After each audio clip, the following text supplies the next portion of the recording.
ये G4 का जो बोर्ड है, तो इस G4 के बोर्ड में हम आपको पूरा पावर सीक्वेंस पूरा चेक करके बताएंगे। पर हम नंबर डालते हैं PQ48, ये आपका मॉसफेट का नंबर है। और यहाँ पर ये दो कॉइल दी हुई हैं, ये PL7 और PL9।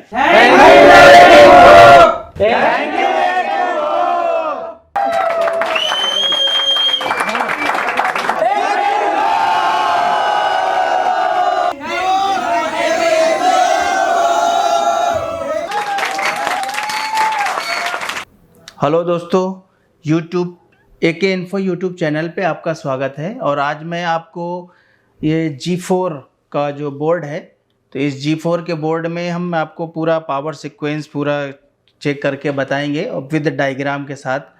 और इसके साथ साथ आपको हम डायग्राम भी बताएंगे और प्लस इसका जो वोल्टेज किस तरीके से पावर सीक्वेंस चलता है स्टेप बाय स्टेप, तो वो तरीका हम बताएंगे आपको चेक करने का। तो आइए हम शुरू करते हैं डायग्राम के साथ। सबसे पहले तो हम आपको थ्योरी समझा देते हैं थोड़ा। तो ये देखिए R23 जो डायग्राम है आपका, जिसे हम G4 के नाम से, पवेलियन G4 के नाम से भी जानते हैं, तो इसका जो मॉडल नंबर है पवेलियन G4। तो सबसे पहले किसी भी लैपटॉप के बोर्ड में आप जब देखेंगे तो वहाँ पे सबसे पहले हमें ब्लॉक डायग्राम को देखना होता है। तो ब्लॉक डायग्राम से हमें बहुत सी चीज़ें क्लियर हो जाती हैं कि क्या क्या चीज़ें एक दूसरे से कनेक्ट हैं, कौन किसको कंट्रोल कर रहा है, तो वो सारी चीज़ें हम यहाँ से पहले देखते हैं। तो ये तो आपका CPU है, AMD CPU लगा हुआ है इसके साथ, और इसके साथ एक आपकी AMD FCH यानी जिसे हम PCH भी बोलते हैं, तो ये PCH चिप है। तो ये PCH चिप आपका क्या करता है, ये CPU के साथ ही कनेक्टिविटी आप देख रहे हो यहाँ से, तो ये कनेक्टिविटी शो कर रहा है। और PCH आपका देखिए किस कंट्रोल करता है, किस तरीके से, तो वो हम सबसे पहले आपको दिखाते हैं कि ये USB जो आपका देख रहे हो, जैसे WLAN है, ये LAN का कार्ड रीडर है, ठीक है। तो यहाँ से आप देखेंगे तो ये इसकी कनेक्टिविटी इसके साथ है, तो ये एक दूसरे से कनेक्ट हो रहे हैं, CPU से भी डायरेक्ट कनेक्ट हो रहे हैं। हाँ, और यहाँ पर आप सबसे पहले ये सिग्नल चेक करते हैं, तो आप सबसे पहले देखोगे KBC का मतलब होगा कीबोर्ड कंट्रोलर, यानी इसी को हम IO कंट्रोलर, EC कंट्रोलर, तो यही IC है जो IO कंट्रोलर है आपका, जो आप देखिए डायरेक्ट यहाँ पे कीबोर्ड है, टच पैड है, रोम यानी बायोस और फैन, तो ये सभी को कंट्रोल करने का काम करता है। जो यहाँ पे मेन चीज़ें जो शो की गई हैं इसके साथ ही कनेक्ट है। और अब इसके साथ है जो आपका देखिए ऑडियो वाला पॉइंट आ गया, तो ऑडियो में स्पीकर वो आपका आ गया, माइक आ गया, ठीक है, एनालॉग माइक आ गया। तो ये ऑडियो जो आपका कनेक्टर होगा तो उसके साथ ही सारा चीज़ें कनेक्ट होंगी। फिर इसके बाद आप देखेंगे तो यहाँ पर हार्ड डिस्क देखेंगे, तो हार्ड डिस्क आपकी SATA हो या फिर DVD हो, तो DVD SATA और हार्ड डिस्क SATA। फिर इसके बाद आपका USB आता है। तो USB में क्या होता है, USB के पोर्ट अलग अलग दिए जाते हैं, जिससे हम अलग अलग डिफरेंट डिवाइसेस को कनेक्ट कर सकते हैं। तो इसीलिए USB के पोर्ट अलग अलग कई पोर्ट दिए जाते हैं। तो वहाँ पोर्ट के साथ आप देखेंगे कि यहाँ पर USB पोर्ट दिए हुए हैं, वेबकैम, तो जो कैमरा लगा हुआ होता है लैपटॉप में लगा होता है फ्रंट के साइड में ऊपर में, तो वो कैमरा भी इसी के साथ ही कनेक्ट होगा। यानी USB का ये देखिए यहाँ से जो चल रहा है ना, ये सारी चीज़ें, कैमरा भी कनेक्ट है। और इसके बाद यहाँ पे आप देखेंगे ये CRT यानी कि जो डिस्प्ले के लिए है, तो ये ग्राफिक जो सिग्नल जनरेट करता है वो PCS से जनरेट होता है, तो ये PCS से जनरेट होता है, ठीक है। तो यहाँ पर ये देखेंगे आप PCS के साथ साथ ये देखिए LVDS कनेक्टर, तो ये VGA का कार्ड आ गया, VGA पोर्ट आ गया आपका, और यहाँ से LVDS कनेक्टर का जो कनेक्टिविटी है, तो LVDS की केबल जो कनेक्ट होती है, यानी कि स्क्रीन के बैक साइड पे जो आप देखते हो तो LVDS कनेक्टर लगा होता है। और HDMI यानी कि ग्राफिक्स से रिलेटेड जो पोर्ट आपको शो किया गया, दिखाया गया यहाँ पर, तो वो HDMI है, LVDS है, ठीक है। VGA पोर्ट के लिए CRT का यूज़, यानी VGA जो केबल लगा होता है उसके लिए दिखाया गया हुआ है। फिर यहाँ पे आप देखेंगे तो ये रैम का DDR3 यहाँ पे रैम शो की गई है, तो DDR3 channel A channel B यानी 2 स्लॉट दिए गए हैं रैम के लिए, तो वो रैम का कनेक्टिविटी होगी। और यहाँ पे ये देखेंगे तो आप वोल्टेज का सीक्वेंस दिया गया है यहाँ पर, 3 वोल्ट, 5 वोल्ट, जो आप देखते हैं कि LDO 3 वोल्ट और 5 वोल्ट भी होता है, और LD आपका 3 वोल्ट 5 वोल्ट ऑलवेज भी होता है। अब यहाँ पे 1.1 volt, 1 volt VSS, 1.2 volt, 2.5 volt VCC core, VDD NB core. तो ये जो CPU की रिक्वायरमेंट होती है वो CPU की रिक्वायरमेंट है ये, कि क्या क्या वोल्टेज उसको चाहिए। यहाँ पे देखिए 1.5 volt SAS, 1.0 volt VGA, 1.8 volt VGA।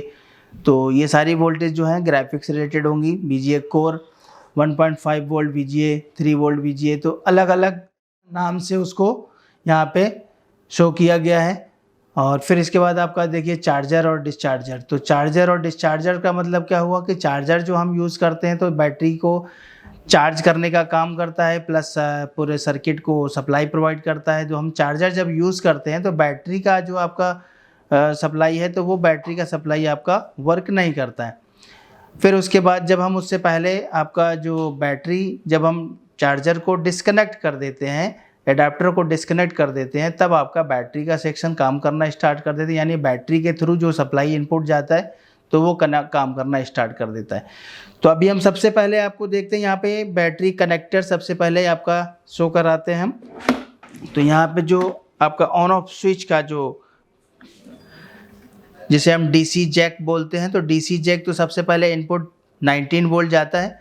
तो यहाँ पे हम कंट्रोल F के थ्रू यहाँ पे हम कनेक्टर का जो पॉइंट है, तो कनेक्टर की जो पिन है, कनेक्टर को हम यहाँ पे शो करेंगे।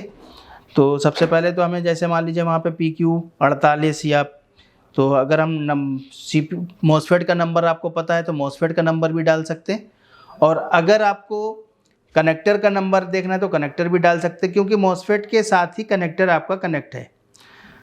तो यहाँ पर देखेंगे कॉइल भी लगी हुई है, ये 2 कॉइल हैं। तो अभी हम आपको दिखाते हैं। पहले सबसे पहले तो यहाँ पर हम डायग्राम आपको दिखाते हैं, फिर उसके बाद हम बोर्ड में आपको बताते हैं। तो यहाँ पर हम नंबर डालते हैं PQ48, ये आपका MOSFET का नंबर है। और यहाँ पे आप देखेंगे तो PQ48 यानी सेकेंड MOSFET आपका जो आता है, तो वहाँ पे देखिए, यहाँ पे हम जूम करके आपको दिखाते हैं। ये देखिए यहाँ पर ये जो MOSFET दिखा रहा है, ये हाईलाइट हो रहा है PQ48। तो इसी को मैंने नंबर डाला हुआ था यहाँ पर, तो ये PQ48। तो आप देखेंगे तो यहाँ पर ये एडाप्टर का जो जैक है, ये 8 पिन का जैक आ रहा है, ठीक है, जो कि यहाँ पर हमने लगाया हुआ है। तो ये 8 पिन का जैक है, जहाँ पे DC यानी कि एडाप्टर की जो सप्लाई है वो यहाँ पर इन होगी सबसे पहले। तो यहाँ पे आप देखेंगे तो VDD लिखा हुआ है। VDD का मतलब हो गया सप्लाई से, तो VDD लिखा हो सकता है, VCC लिखा हो सकता है। तो ये सप्लाई वाला पॉइंट होता है, तो इसको हम सप्लाई के पॉइंट से ही पहचानेंगे कि ये VDD है। और दूसरा, अब एक और चीज़ आप देखेंगे तो यहाँ पर HP का और जो डेल का लैपटॉप होते हैं, तो वहाँ पे एक अंदर की साइड पॉइंट होता है। तो जैसे जिस तरीके का पोर्ट आपको मिलेगा, तो ये अंदर की साइड में देखेंगे एक छोटी सी पतली सी पिन होती है। तो वो पिन क्या होती है, ADID, यानी कि एडाप्टर का जो आइडेंटिफिकेशन के लिए एक सिग्नल जनरेट होता है, जो इस पोर्ट के HP और डेल में आपको ज़्यादातर देखने को मिलेगा ये। तो इस तरीके का कनेक्टर होगा वो, तो कनेक्टर में लगा होगा। अब यहाँ पे आप देखेंगे तो यहाँ पर देखिए, तो 3rd नंबर पिन जो आपका शो कर रहा है यहाँ पर ADID के नाम से। तो ये ADID क्या है, ये आइडेंटिफिकेशन है एडाप्टर का, जो कि IO कंट्रोलर पे इसकी इंफॉर्मेशन जाती है। जैसे ही आप एडाप्टर कनेक्ट करेंगे तो इसकी इंफॉर्मेशन IO कंट्रोलर पे जाना चाहिए। और यहाँ पर आपका 7 to 14 वोल्ट के आसपास करीब मिलेगा।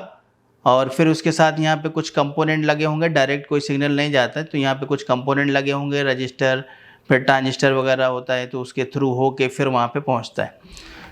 तो यहाँ पे वोल्टेज पूरी डायरेक्ट उतनी वोल्टेज वहाँ पे नहीं पहुँचेगी, तो इसीलिए कंपोनेंट बीच में यूज़ किए जाते हैं। तो उस कंपोनेंट के थ्रू सिग्नल के तौर पे हम IO कंट्रोलर को सप्लाई वहाँ से प्रोवाइड कराते हैं। और ये मेन सप्लाई जो है 19 वोल्ट का पॉइंट आपका है, 7 और 8 नंबर जो पॉइंट देख रहे हो आप, VDD जहाँ पर लिखा हुआ है। तो अभी हमने बताया आपको कि यहाँ पे VCC या VDD लिखा होता है, तो उसको हम सप्लाई का पॉइंट बोलते हैं। तो यहाँ से आप चलेंगे, देखिए यहाँ पे कॉइल लगी हैं 2 बहुत। और पावर सेक्शन में ज़्यादातर जो कॉइलें मिलती हैं वो बहुत ही छोटी कॉइल होती है, स्मॉल साइज़ में। और यहाँ पर कोई बड़ी कॉइल आपको नहीं मिलेगी पावर सेक्शन में देखने को। तो यहाँ पर छोटी छोटी कॉइल स्मॉल साइज़ में मिलेंगी और ये ब्लैक बॉडी में होंगी, जिस तरीके से रजिस्टर टाइप में थोड़ा। तो रजिस्टर का पॉइंट थोड़ा सा नीचे दबा हुआ होता है, कॉइल का थोड़ा सा ऊपर उठा हुआ होगा। तो यहाँ पे आप देख सकते हैं, तो ये कॉइल, ये देखिए यहाँ पर ये 2 कॉइल दी हुई हैं, ये PL7 और PL9, ये जो छोटी छोटी कॉइल देख रहे हैं आप ब्लैक बॉडी में, तो यही है कॉइल। और ये 8 पिन का पूरा कनेक्टर आप देख रहे हैं, यहाँ पर ये कनेक्टर लगा हुआ है 8 पिन का, जो हमने ये DC जैक लगाया हुआ है। तो इस DC जैक का ऊपर का जो पॉइंट है 8 पिन है, 4 ऊपर 4 नीचे। अब इसी से हम डायरेक्ट कनेक्टिविटी शो करते हैं। यहाँ पर आपका जो कॉइल लगी हुई है तो उसकी कनेक्टिविटी आपस में शो होना चाहिए। और फिर इसी कॉइल के साथ जो फर्स्ट मॉसफेट आपका लगा हुआ है PQ24 के नाम से, यहाँ पे देखेंगे PQ24 लगा हुआ है, तो ये कॉइल से डायरेक्ट कनेक्ट है। तो कुछ लैपटॉप में आप देखेंगे तो ये कॉइल ऑप्शनल है, कि ज़रूरी नहीं कि हर लैपटॉप में आपको कॉइल देखने को मिले। हो सकता है कि डायरेक्ट DC जैक से सीधा मॉसफेट से कनेक्टिविटी हो, तो कोई ज़रूरी नहीं है कि कॉइल हो। अगर कॉइल है तो आप कॉइल, वहाँ से आप कॉइल के थ्रू आप चेक कर सकते हैं। बाकी यहाँ पर देखिए फर्स्ट मॉसफेट जो आपका दिया हुआ है, तो इस मॉसफेट का जो इनपुट पॉइंट आ रहा है, यानी कि ड्रेन से जो कनेक्टिविटी शो कर रहा है, ये 5 नंबर जो पिन है, ये क्या है, ड्रेन। अब मॉसफेट में 3 पॉइंट होते हैं, एक तो गेट होता है, ये जो गेट आपका ये शो कर रहा है यहाँ पर देखिए ये, तो ये बाहर की साइड जो एरो का पॉइंट बना हुआ है, तो ये बाहर की साइड जा रहा है, तो इसका मतलब क्या हुआ कि ये N चैनल मॉसफेट होगा। और N चैनल मॉसफेट का ये जो गेट आ रहा है, तो गेट देखिए सबसे पहले तो हम पावर सेक्शन में चेक करेंगे कि 19 वोल्ट हमारा आउटपुट हमको मिलना चाहिए। तो आउटपुट अगर हमको नहीं मिलता है तो उस कंडीशन में यहाँ पर आउटपुट, हम यहाँ पे इनपुट हमको मिल रहा है 19 वोल्ट, अब बाई चांस यहाँ पे आउटपुट हमको नहीं मिल रहा है, तो हम सबसे पहले गेट को वोल्टेज देखते हैं। यहाँ पर गेट पे वोल्टेज आना चाहिए। अगर गेट पे वोल्टेज हमको नहीं मिलता है तो हम गेट को ट्रेस करते हैं कि गेट हमारा किसके साथ कनेक्ट है, और उसी टाइम हमारा सेमेटिक डायग्राम की हमको ज़रूरत पड़ती है, क्योंकि हर बोर्ड का डायग्राम आप याद करके नहीं रख सकते हो कि कहाँ पर किसके साथ कनेक्ट है, गेट किससे कंट्रोल हो रहा है। अब गेट कहीं पे डिवाइडर सर्किट के थ्रू भी कंट्रोल होता है। और गेट के लिए यहाँ पे देखेंगे तो एक छोटी सी, बहुत छोटी सी एक IC टाइप में दी गई है, जिसके अंदर 2 ट्रांजिस्टर को पैक कर दिया गया। और ये ट्रांजिस्टर आपके देखिए PNP ट्रांजिस्टर हैं दोनों, और ये PNP ट्रांजिस्टर को सप्लाई डायरेक्ट देखिए 19 वोल्ट के ट्रैक से जोड़ा गया यहाँ पर। तो ये ट्रैक के थ्रू ये जो सप्लाई जाएगी, तो ये सप्लाई से बेस इसका ऑपरेट होगा, और यहाँ से जो आउटपुट मिलेगा हमको वो सीधा मॉसफेट पे सप्लाई पहुँचेगी। तो यहाँ पे अभी हम आपको गेट पे चेक कराएंगे कि कितना वोल्टेज वहाँ पे मिलता है, और उस IC से इनपुट कितना हो रहा है, आउटपुट कितना हो रहा है, वो सारी चीज़ें हम बताएंगे आपको। और आपको यहाँ पे बोर्ड मेरे सामने है, तो इस बोर्ड में हम आपको चेक करके भी दिखाएंगे कि कितना वोल्टेज गेट पे आता है, किस तरीके से ऑपरेट होता है, आउटपुट हमको कितना मिलना चाहिए। तो यहाँ पे आप देखेंगे तो यहाँ पर देखिए एडाप्टर वोल्टेज जो है ना, वोल्टेज एडाप्टर VA लिखा है +VA। तो यहाँ पे जो आपका VA लिखा हुआ है या +VAD लिखा हुआ है, यहाँ पे B+ भी कहीं पे लिखा हो सकता है। अब इसके देखिए ये सेकेंड जो मॉसफेट आपका है, तो सेकेंड मॉसफेट को भी हमें ऑपरेट करने के लिए सबसे पहले तो हमको यहाँ पर देखना है कि ये मॉसफेट किस तरीके से ऑपरेट हो रहा है। तो यहाँ पर आप देखेंगे तो इसका पिन नंबर देखिए, यहाँ पर ये इसका ड्रेन, ये कनेक्टिविटी है, ये सोर्स और इसका ड्रेन आपस में कनेक्ट है डायरेक्ट, यहाँ पे कोई कंपोनेंट का यूज़ नहीं किया है। और यहाँ पर देखेंगे आप एक छोटा सा जेनर डायोड लगा हुआ है। तो ये जेनर डायोड का यूज़ क्या होता है, जेनर डायोड का वर्क आपने पढ़ा होगा कि एक ये फिक्स वोल्टेज के लिए किसी भी सर्किट में यूज़ किया जाता है। तो यहाँ पर आप देखेंगे तो जेनर डायोड फिक्स वोल्टेज के लिए है कि अगर बाई चांस एक्स्ट्रा वोल्टेज होता है तो ये उसको पास करके ग्राउंड कर देगा, तो यहाँ पर हमको कांस्टेंट वोल्टेज मिलेगा। तो अब यहाँ पर आप देखेंगे तो ये गेट का जो कनेक्टिविटी है, तो यहाँ पर बहुत ही ज़्यादा देखिएगा कि किस तरीके से गेट ऑपरेट किया जा रहा है। यहाँ पर अभी हम उसकी वर्किंग आपको समझाते हैं किस तरीके से वर्किंग करता है ये। तो यहाँ पर देखेंगे तो 4 नंबर पिन पे, ये 4 नंबर पिन क्या है, इसका ड्रेन है, और ड्रेन से सोर्स की तरफ हमको आउटपुट मिलना चाहिए। तो अगर आउटपुट बाई चांस नहीं मिलता है तो यहाँ पे भी हमको गेट ही पहले स्टार्ट करना है कि गेट पे वोल्टेज अगर आएगा तो ही आपका ड्रेन टू सोर्स आउटपुट मिलेगा, अदरवाइज़ नहीं मिलेगा। तो हमको गेट को अगर वोल्टेज नहीं मिल रहा है, तो आप यहाँ पर देखेंगे तो ये सर्किट थोड़ा सा टिपिकल है। तो कैसे टिपिकल है तो ये देखेंगे हम। देखिए सबसे पहले तो यहाँ पर आप देखेंगे तो ये PQ17 के नाम से एक ट्रांजिस्टर छोटा सा लगा हुआ है, और यहाँ पे आप देखेंगे तो PQ18 के नाम से एक छोटा सा मॉसफेट भी यूज़ किया गया है। तो ये किस तरीके से वर्क करेगा, तो बाई चांस अगर यहाँ पर हमको अगर वोल्टेज नहीं मिल रहा है गेट का, तो हमें गेट का वोल्टेज नहीं मिलने की वजह सबसे पहले क्या हो सकती है, तो यहाँ पे आप देखेंगे तो VH28 भी लिखा है, ACOK इन भी लिखा है, लेकिन हमें सबसे पहले जाना किधर है, तो हमको देखना है ये AC इन के नाम से जो सिग्नल है, क्योंकि मॉसफेट किसी सर्किट में आप देखेंगे तो आपका जो चार्जिंग IC होता है, ये चार्जिंग IC लगा हुआ है यहाँ पर, तो PU9, ठीक है, AOZ8681 इसका नंबर है, और ये प्लेसमेंट नंबर होता है PU9, जिसके थ्रू आप फाइंड कर सकते हो यहाँ से। तो इस नंबर को आप डालेंगे तो वहाँ से फाइंड हो जाएगा। तो IC किस तरीके से काम कर रही है ये चीज़ हमको देखना है। तो यहाँ पे आप देखेंगे तो सबसे पहले तो इस IC को जो सप्लाई मिलती है वो सप्लाई देखेंगे। सबसे पहले तो 19 वोल्ट कहाँ से मिल रहा है हमको, क्योंकि विदाउट 19 वोल्ट की ये IC ऑपरेट नहीं होती। तो यहाँ पे आप देखेंगे तो प्लस VA प्लस VAD, ये प्लस VA क्या है, प्लस VAD क्या है, तो यहाँ पे आप देखेंगे तो सबसे पहले जो एडाप्टर से हमने इनपुट दिया है, तो कॉइल के पास यानी फर्स्ट मॉसफेट से पहले ही वहाँ पे क्या लिखा हुआ है, VA, यानी एडाप्टर की जो डायरेक्ट सप्लाई आ रही है VA के नाम से आ रही है। तो एडाप्टर लगा हुआ है, और अगर एडाप्टर को हम डिस्कनेक्ट कर देते हैं तो ये सप्लाई किसके थ्रू मिलेगी हमको, ये मिलेगी आपकी बैटरी के थ्रू। तो सबसे पहले एडाप्टर जो लगा हुआ है एडाप्टर के थ्रू सप्लाई जा रही है, अगर हम एडाप्टर को डिस्कनेक्ट करते हैं तो बैटरी के थ्रू सप्लाई जाना चाहिए। तो यहाँ पर अगर हम देखेंगे तो यहाँ पे देखिए लिखा हुआ है DC इन लिखा है, तो ये एडाप्टर से जो आउटपुट मिल रहा है हमको 19 वोल्ट DC इन, तो उसी को नाम दिया गया यहाँ पर DC इन के नाम से। तो DC इन, और यहाँ पर जो सप्लाई IC की पिन है तो VAC भी लिखा है, कभी VCC भी लिखा हो सकता है, तो VDD भी लिखा हो सकता है। तो यहाँ पर आप देखेंगे तो वोल्टेज का पॉइंट जो है, तो वोल्टेज एडाप्टर करंट तो है ना, तो इस तरीके से यहाँ पे हम इसको देखेंगे तो ये वोल्टेज एडाप्टर का ही जो सप्लाई है, इसीलिए VAC लिख दिया उन्होंने। अब DC इन, क्योंकि ये जो डायग्राम जो है ना एक ही इंजीनियर नहीं बनाते हैं, तो अलग अलग कंपनियां हैं, अलग अलग मॉडल हैं, इंजीनियर भी अलग अलग हैं, उसी हिसाब से यहाँ पर आपको जो है ना अलग अलग जो भी इंजीनियर बनाता है तो इंजीनियर अपने हिसाब से उसको नाम भी उसी हिसाब से रख देता है। यानी कि कुछ एडाप्टर देखते हैं, कुछ VCC बोलते हैं, कुछ VDD बोलते हैं, तो उसी तरीके से नाम रख दिया जाता है यहाँ पर। तो ये 19 वोल्ट का पॉइंट आ गया। 19 वोल्ट मिलते ही ये IC क्या करेगी, सबसे पहले तो ये AC इन का जो सिग्नल है, तो ये AC इन का जो आप सिग्नल देख रहे हैं ये आपकी IO कंट्रोलर पे जाता है। सबसे पहले इन होता है। क्यों IO कंट्रोलर पे इन होता है, तो एडाप्टर जब हम यूज़ करते हैं तो एडाप्टर का हमने सबसे पहले आपको बताया कि यहाँ से AD/ID सिग्नल जाता है। तो एडाप्टर की कनेक्टिविटी यानी आपस में जो सिंक्रोनाइजेशन है, एक इन्फॉर्मेशन है, तो वो इन्फॉर्मेशन IO कंट्रोलर के पास पहुँचना चाहिए। तो एडाप्टर क्या इन्फॉर्मेशन पहुंचेगा, फिर जब आपका ये चार्जिंग IC को सप्लाई मिलेगी तो चार्जिंग IC भी आपका कुछ आउटपुट देगी। अगर आउटपुट नहीं दे रही है तो IO कंट्रोलर उसको सेंस नहीं करेगी, वो समझेगी वर्किंग में नहीं है। तो इसलिए ये सिग्नल जनरेट होता है जिससे IO कंट्रोलर आपका सेंस कर लेता है, वो इन्फॉर्मेशन उसको मिल जाती है। तो IO कंट्रोलर सेंस कर लेता है कि हाँ भाई चार्जिंग सेक्शन आपका जो वर्किंग में है, चार्जिंग IC वर्किंग में है, काम कर रही है। तो वही सिग्नल हमको AC इन के नाम से देखेंगे तो यहाँ पर भी आ रहा है। अब इस AC इन सिग्नल देखिए हम अगर आपको दिखाते हैं तो कहाँ कहाँ जा रहा है, जिससे आपको क्लियर हो जाएगा।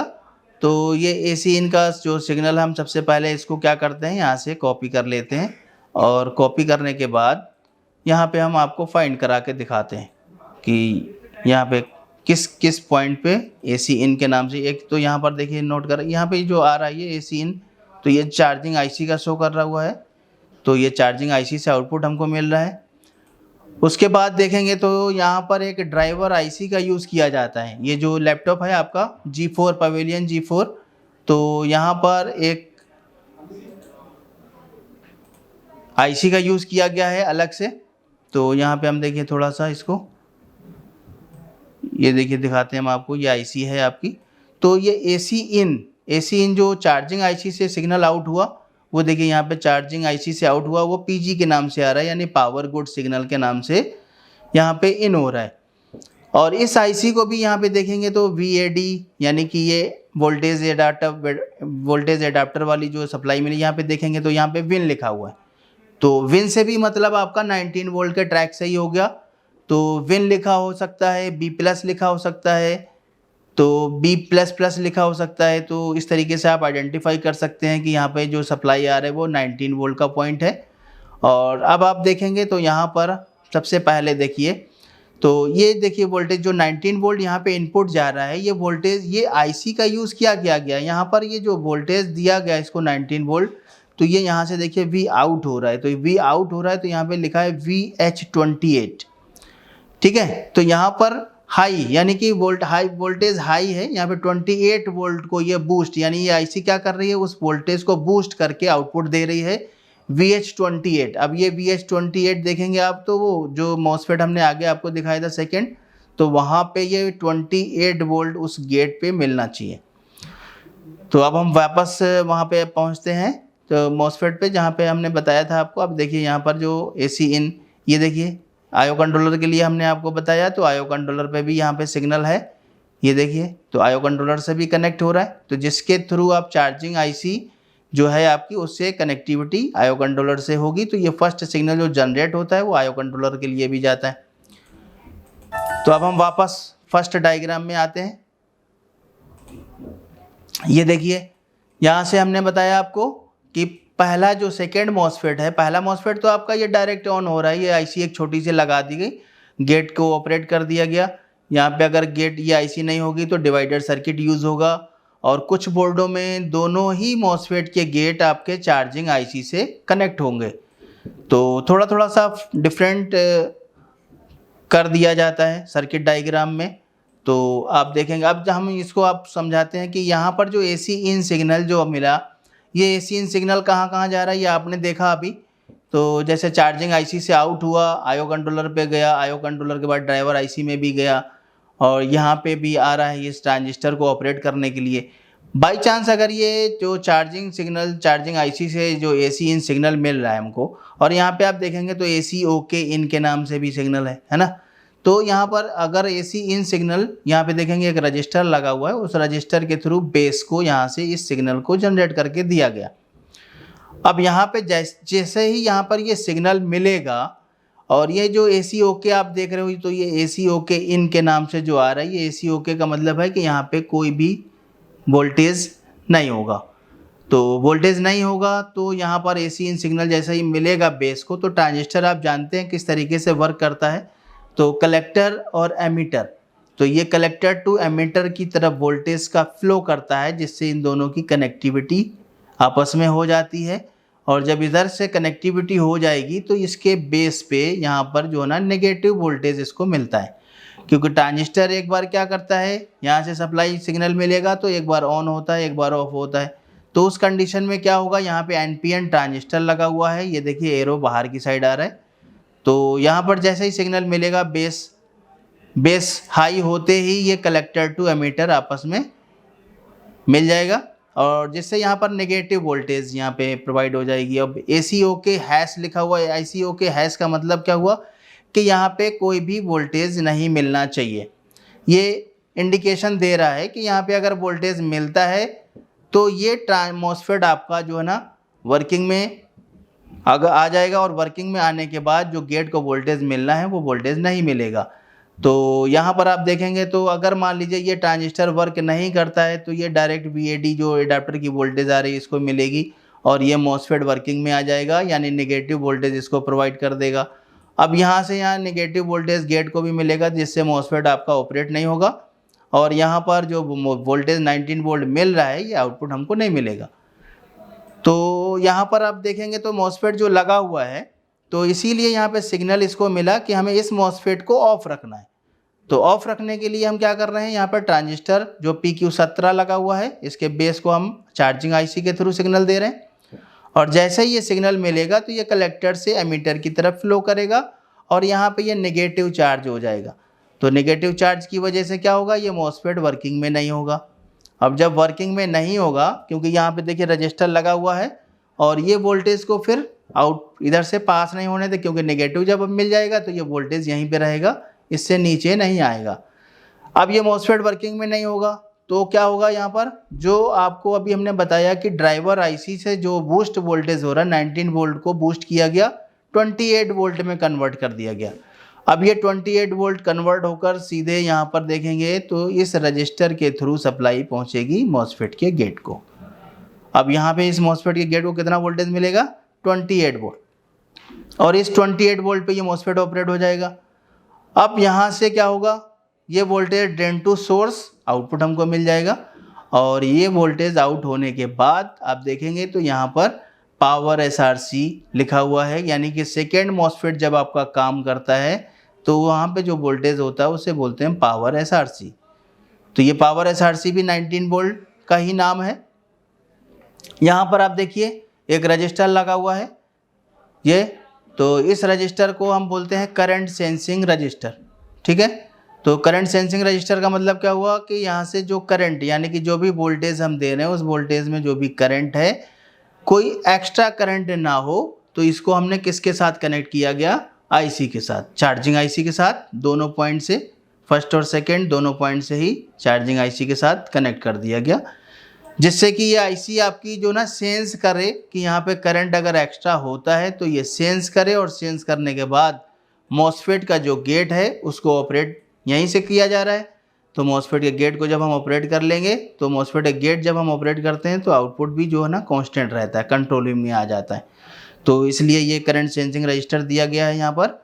तो यहाँ से सीधा डायरेक्ट कनेक्टिविटी है करंट सेंसिंग रजिस्टर से। अब यहाँ से जो 19 वोल्ट आउट होगा, अभी देखिए यहाँ पर विन के नाम से आ गया, तो विन के नाम से मतलब अभी हमने बताया कि जो 19 वोल्ट है आपका वही विन वोल्टेज है, ठीक है। तो वोल्टेज इन यानी 19 वोल्ट। अब ये 19 वोल्ट के थ्रू देखिएंगे तो ये 19 वोल्ट ही डिस्ट्रीब्यूट हो जाएगा सभी सेक्शनों के लिए। अब सभी सेक्शनों में, इसमें सभी सेक्शन का मतलब हो गया कि आपका 3-5 जो सेक्शन है उस मॉसफेट की आईसी को, यानी वो जो रेगुलेटर आईसी है या डीसी टू डीसी कन्वर्टर भी बोलते हैं उसको, और उसको आपका जो लीनियर रेगुलेटर उसके साथ ही लगा होता है, लीनियर वोल्टेज भी आउट करता है वो, और ऑलवेज वोल्टेज भी आउट करता है, तो हम उसको बक कन्वर्टर भी बोल सकते हैं। तो बक कन्वर्टर भी बोलेंगे 3-5। तो ये वोल्टेज जो है ना सभी 19 वोल्ट जो है ना डिस्ट्रीब्यूशन हो रहा है। तो ये डिस्ट्रीब्यूशन का मतलब हो गया सारे सेक्शनों को प्रोवाइड किया जा रहा है जहाँ जहाँ भी वोल्टेज मिलेगा। अब चाहे वो कोर सेक्शन हो, कोर आईसी का, यानी कोर सेक्शन से मतलब है कोर आईसी। अब कोर आईसी को भी वोल्टेज 19 वोल्ट दिया जा रहा है, रैम आईसी को भी वोल्टेज दिया जाएगा। यहाँ से आपका जो बक कन्वर्टर है यानी 3 वोल्ट 5 वोल्ट रेगुलेटर है, स्टेप डाउन जिसे बोलते हैं, तो उस आईसी को भी 19 वोल्ट दिया जाएगा। तो यहाँ से वोल्टेज जो है ना डिस्ट्रीब्यूशन हो रहा है। अब ये डिस्ट्रीब्यूशन हो रहा है तो यहाँ तक वोल्टेज आने का मतलब है कि आपका पावर सेक्शन वर्किंग में है और चार्जिंग सेक्शन भी काम कर रहा है। बट अभी चार्जिंग सेक्शन का हमको इस पोर्शन को देखना है। तो चार्जिंग सेक्शन का काम क्या है, चार्जिंग यानी कि बैटरी को चार्ज करने के लिए वोल्टेज भी प्रोवाइड करता है। अब यहाँ पर क्या है कि पहले जो ये आईसी लगी हुई है तो इसी को पावर आईसी के नाम से भी हम जानते हैं, चार्जिंग आईसी के भी नाम से जानते हैं, क्योंकि ये दोनों काम कर रहा है, पावर को भी कंट्रोल कर रहा है और चार्जिंग को भी कंट्रोल कर रहा है। तो यहाँ पर पावर आईसी जो आपकी है इसी को चार्जिंग आईसी भी बोला जाता है। तो यहाँ पर आप देखेंगे तो ये चार्जर है, चार्जिंग के लिए वोल्टेज जो दिया गया, यहाँ पे 2 मॉसफेट यूज़ किए गए हैं। अब मॉसफेट में क्या होता है, अब ये देखिए मॉसफेट का जो यहाँ पे नॉर्मल मॉसफेट यानी एन चैनल मॉसफेट है, इसका देखिए यहाँ पे जो मॉसफेट यूज़ किए गए हैं, तो ये मॉसफेट आपके 2 लगे हुए हैं, ठीक है। ये 2 मॉसफेट जो दिए गए हैं यहाँ पे आपको अभी हमने बताया कि एन चैनल और पी चैनल। तो एन चैनल यानी कि बाहर की साइड देखिए, ये एरो बाहर की साइड है और ये एरो अंदर की साइड है। तो ये पी चैनल मॉसफेट और ये एन चैनल मॉसफेट। तो यहाँ पे अगर हम आते हैं तो अब देखते हैं तो चार्जिंग आईसी के थ्रू हमने सबसे पहले जो सिग्नल हमको जनरेट करना होता है, तो यहाँ पर देखेंगे तो SCL और SDL, इसको हम SDA और SCL भी बोलते हैं, SCL SDL भी बोलते हैं, यानी कि डेटा और क्लॉक के लिए होता है ये। तो ये भी जो सिग्नल आपका है, तो ये सिग्नल सबसे पहले आपका सिग्नल जो है ना IO कंट्रोलर के साथ भी कनेक्ट होगा, और यहाँ पे हम देखते हैं बैटरी कनेक्टर। तो ये इसमें जो डायग्राम में आपका जो बैटरी कनेक्टर है वो दिया गया हो यहाँ पर। तो यहाँ पर आप देखेंगे तो बैटरी कनेक्टर आपका ये 9 पिन दी गई है यहाँ पर बैटरी कनेक्टर में।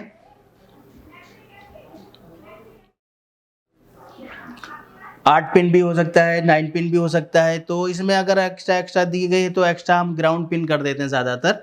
तो अगर आप देखेंगे तो बैटरी कनेक्टर के लिए तो ये जो बैटरी कनेक्टर आपका दिया गया है, तो अभी हम ये बैटरी कनेक्टर में सबसे पहले देखिए यहाँ पे जो बैटरी का पॉइंट दिया गया है, तो ये बैटरी का कनेक्टर इंडिकेशन दे रहा है कि जो बैटरी प्लस लिखा हुआ है, इसका मतलब क्या हुआ कि जब आप एडाप्टर डिस्कनेक्ट करते हैं तो ये बैटरी वाला जो वोल्टेज है वो वोल्टेज यहाँ से प्रोवाइड हो जाता है। और ये आप थर्ड मॉसफेट जो आप देख रहे हैं, थर्ड मॉसफेट का मतलब होगा कि आप देखेंगे तो यहाँ पर कनेक्टर के पास एक कॉइल है लगी, कॉइल के पास ही एक मॉसफेट लगा हुआ है। तो ये मॉसफेट जो आपका दिया हुआ है यहाँ पर, तो ये मॉसफेट आपका थर्ड मॉसफेट आपका है। तो ये मॉसफेट तभी वर्किंग में आता है जब हम एडाप्टर को डिस्कनेक्ट करते हैं। तो एडाप्टर डिस्कनेक्ट होते ही ये मॉसफेट वर्किंग में आ जाएगा और इसके गेट को वोल्टेज मिल जाएगा। यहाँ पे देखिए बैटरी डिस्चार्जिंग गेट लिखा हुआ है। तो यहाँ से जो वोल्टेज मिल जाएगा तो यही वोल्टेज आपका सीधा गेट को पहुँच जाता है और ये गेट आपका ऑपरेट हो जाता है, जिससे मॉसफेट आपका जो इधर से बैटरी के थ्रू वोल्टेज मिलता है वो इधर पास कर देता है, जिसके बैटरी के थ्रू आपका लैपटॉप वर्किंग में आ जाता है। तो यहाँ पे आप देखेंगे तो ये अभी हम बता रहे थे आपको कि जो ये पॉइंट होते हैं, तो सबसे पहले जो इसमें जो साइड में बड़े बड़े पॉइंट होंगे, ये देखिए यहाँ पर बड़े साइड में, इधर भी 2 साइड में बड़े हैं। तो यहाँ पे जो 2 बड़े साइड में पॉइंट जो दिए गए हैं, इनको 2 पॉइंट होते हैं आपका सप्लाई के लिए, ठीक है। और जो 2 पॉइंट और दिए इधर एक्स्ट्रा इधर साइड में, तो ये ग्राउंड वाले पॉइंट होंगे। तो 2 पॉइंट ग्राउंड और 2 पॉइंट सप्लाई। अब यहाँ पे और बाकी क्या बचा, जो SMD यानी कि एम डाटा यानी डाटा और क्लॉक के लिए 2 पिनें होंगी। तो 2 पिनें आपकी डाटा और क्लॉक के लिए आ गई, 3 और 4। फिर इसमें एक पिन आपका टेम्परेचर के लिए होता है। एक पिन देखिए नॉट कनेक्टेड दिया गया है, यहाँ पे क्रॉस लगा हुआ है। तो ये जो क्रॉस लगा हुआ है नॉट कनेक्टेड से मतलब होगा कि बाई चांस आगे हमें और कुछ भी सिग्नल ऐड करना हो तो उसी कनेक्टर के साथ हम बैटरी में दे सकते हैं, सिग्नल जनरेट करा सकते हैं। तो इसलिए ये ऑप्शनल दे दिया जाता है NC नॉट कनेक्टेड। तो एक्स्ट्रा कुछ पिनें बना दी जाती हैं जो आगे हमें ज़रूरत हो, तो हमें आगे कोई नया कनेक्टर की ज़रूरत ना पड़े, हम उसी कनेक्टर में ही अब उस सिग्नल को जनरेट करा सकते हैं। तो ये टेम्परेचर के लिए दिया हुआ है। तो टेम्परेचर का भी काम क्या है कि बैटरी को टेम्परेचर के लिए सिग्नल जाता है आपका, ये देखिए 29 नंबर पेज है, ये 29 नंबर पेज यहाँ पर भी लिखा हुआ है। तो ये क्या है, आईओ कंट्रोलर IC है। तो आईओ कंट्रोलर IC पे ये सिग्नल जनरेट होके जाता है कि बैटरी आपकी चार्जिंग फुल चार्ज होती है। तो ये डाटा और क्लॉक का तो सिग्नल वहाँ से मिलेगा ही, तो बैटरी का टेम्परेचर भी कंट्रोल करने के लिए आईओ कंट्रोलर को सिग्नल दिया जाता है। और ये जो डाटा और क्लॉक है, तो ये भी आपका सिग्नल आईओ कंट्रोलर से कनेक्ट होता है। तो आईओ कंट्रोलर क्या करता है कि अगर ये सिग्नल मिलता है उसको, तो ये बैटरी की भी इंफॉर्मेशन लेता है कि बैटरी अगर फुल चार्ज हो जाती है तो उस कंडीशन में क्या होगा कि बैटरी को ये डिस्चार्जिंग सिग्नल जनरेट कर दिया जाता है, जिससे जो आईओ कंट्रोलर के थ्रू ही सिग्नल मिलता है। ये सिग्नल इसको जब मिलेगा तो ये क्या करेगा, मॉसफेट के गेट की वोल्टेज को डिस्कनेक्ट कर देगा, यानी कि यहाँ से आउटपुट नहीं देगा, मॉसफेट वर्किंग में नहीं होगा, तो चार्जिंग सप्लाई बंद हो जाएगी। तो जब चार्जिंग सप्लाई बंद हो जाएगी तो बैटरी एक्स्ट्रा चार्ज नहीं होगी। तो इसलिए ये जो आपके जो मॉसफेट लगे हुए हैं, यहीं से आपकी चार्जिंग वोल्टेज आउट होती है जब हम एडाप्टर कनेक्ट करते हैं। और जब हम बैटरी कनेक्ट करते हैं तो वही वोल्टेज आपको बैटरी के थ्रू मिलना शुरू हो जाती है और यहाँ से चार्जिंग वोल्टेज मिलती रहती है उसको। तो चार्जिंग यानी कि बैटरी जब आपका ऑपरेट होती है तो बैटरी उस टाइम पे चार्जिंग नहीं होती है। तो जब हम एडाप्टर कनेक्ट करते हैं तभी बैटरी आपकी चार्ज होती है। तो जब हम बैटरी लगा देते हैं तो यहाँ पे आप कॉइल पे चेक करेंगे तो वहाँ पे आपका जो बैटरी का वोल्टेज होगा 12 वोल्ट 14 वोल्ट, तो वो वोल्टेज आपका यहाँ पर मिलने लग जाता है, ठीक है। तो यहाँ पे आपका 8 से 12 वोल्ट के करीब यहाँ पर मिलता है, क्योंकि अभी आज के टाइम पे जो लेटेस्ट मदरबोर्ड आ रहे हैं तो उसमें आपकी ऑपरेटिंग वोल्टेज है तो बहुत लो हो गई, तो उस वोल्टेज को हम यहाँ से ऑपरेट कराते हैं तो वही बैटरी वाला वोल्टेज ही आपको यहाँ पे मिलने लग जाता है और ये बैटरी आपकी वर्किंग में आ जाती है। तो ये थर्ड मॉसफेट काम करता है, तो उसी के थ्रू ये आउटपुट मिलने जाता है। जैसे आपका लैपटॉप फिर ऑफ नहीं होता है तो कंटिन्यू रन में रहता है। तो ये चीज़ थी। अब यहाँ पर आप देखेंगे तो ये जो आपका एसडीए और एससीएल का जो काम है वो क्या कर रहा है, यहाँ पर जैसे आईसी को तो मिलेगा ही, तो आईसी को ये जब सिग्नल मिलता है तो यहाँ से आपका देखेंगे तो यहाँ पे देखा है VDDA और VDDP। तो ये वोल्टेज आपका 6 वोल्ट LDO, या वहाँ पे आप चेक करेंगे तो 5 वोल्ट के आसपास शो करेगा। ये 6 वोल्ट LDO के यहाँ से आउटपुट मिलता है, तो यहाँ पे आप चेक करेंगे दोनों पिनों पे वोल्टेज मिलेगा आपको। और ये इसकी पहचान है, यहाँ पे डायोड लगा हुआ है एक, तो इसी के साथ ही कनेक्ट हो रहा है। तो यहाँ पर आप चेक करेंगे तो ये वोल्टेज मिलना चाहिए। तो अगर LDO वोल्टेज मिल रहा है इसका मतलब आपकी चार्जिंग IC जो है वर्किंग में है, और यहाँ पे फिर गेट पे भी वोल्टेज आना चाहिए। अगर वर्किंग में है तो गेट को वोल्टेज मिलना चाहिए। अगर हम एडाप्टर लगाए हुए हैं तो एडाप्टर के थ्रू यहाँ पर वोल्टेज मिलना चाहिए। तो अगर ये वोल्टेज मिल रहा है तो मॉसफेट से आउटपुट हमको मिलना चाहिए। अब यहाँ पे देखेंगे तो यहाँ से ये वोल्टेज की कनेक्टिविटी होगी, तो जो बैटरी यानी कि जो चार्जिंग IC से पल्स इसको जनरेट होके मिलेगी वो ऑन ऑफ पल्स होगी, और ये मॉसफेट क्या करेगा, ड्रेन टू सोर्स उसका फ्लो करेगा। अब यहाँ पे एक मॉसफेट का सोर्स ग्राउंड किया हुआ है, तो ग्राउंड करने का मतलब क्या हुआ कि एक्स्ट्रा वोल्टेज को ये ग्राउंड कर दे, कंट्रोलिंग का काम करने जा रही है। तो यहाँ पे जो आउटपुट हमको मिलेगा तो इस कॉइल पे वोल्टेज जो हमको मिलेगा वो हम AC पल्स यहाँ पे यानी कि फ्रीक्वेंसी चेक कर सकते हैं, देख सकते हैं पल्स। और कॉइल के जो दूसरे पॉइंट पे है तो वहाँ पे हमको DC वोल्टेज मिलेगा। और यहाँ पे दूसरी चीज़ है कि यहाँ पे जो वोल्टेज होगा तो ये कैपेसिटर सारे ग्राउंड हो रहे हैं, तो कैपेसिटर क्या काम कर रहा है, यहाँ पे ये AC को रोक रहा है। अब कॉइल यहाँ पे देखिए AC को यहाँ पे रोक दिया इसने, DC को पास किया। फिर भी यहाँ पर कोई अगर एक्स्ट्रा पल्स जनरेट हो जाती, कुछ रिपल आ जाता है, तो ये उसको ग्राउंड कर दे। तो नॉन पोलर लगाए गए हैं। नॉन पोलर का काम क्या होता है, AC को पास करना, यानी पास करने का मतलब हो गया कि यहाँ से ग्राउंड करना, और यहाँ पे DC को रोकना है। तो DC को ये रोकता है, AC को पास करता है।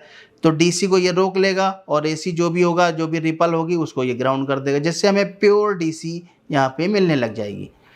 अब ये प्योर DC मिलेगी यहाँ पर हमको 3.1 वोल्ट के आसपास, तो बैटरी चार्जिंग होना शुरू कर देगा ये। तो बैटरी चार्जिंग होगी। अब इसकी भी इंफॉर्मेशन आपकी वापस रिटर्न चार्जिंग IC के लिए जाएगी, क्योंकि जो भी वोल्टेज आउट हो रहा है वो कंप्लीट प्रॉपर है, उसमें एम्पियर प्रॉपर है।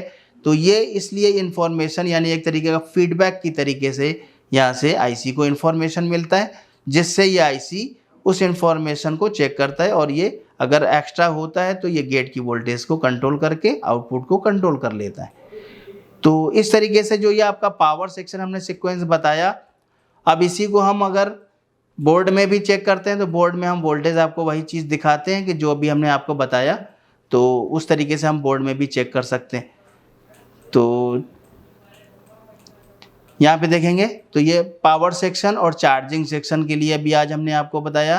तो अभी जो हमने आपको ये वीडियो बताया आपका पवेलियन G4 का सेमेटिक डायग्राम जो आपको समझाया, तो आपको कैसा लगा ये डायग्राम, तो आप हमें कमेंट्स करके ज़रूर बताएं। और प्लीज़ हमारे जो AK इन्फो का चैनल है उसको सब्सक्राइब करें, लाइक करें और आगे फॉरवर्ड करें। और इसी तरीके की नई नई जानकारी के लिए, नए नए वीडियो के लिए आप हमें हमसे कांटेक्ट कर सकते हैं, मिल सकते हैं। आप यहाँ पे अगर जैसे मान लीजिए यहाँ पे हम इंस्टीट्यूट में आपको पूरी ट्रेनिंग भी कराते हैं, तो ट्रेनिंग के लिए भी आप आ सकते हैं, मिल सकते हैं। तो थैंक यू।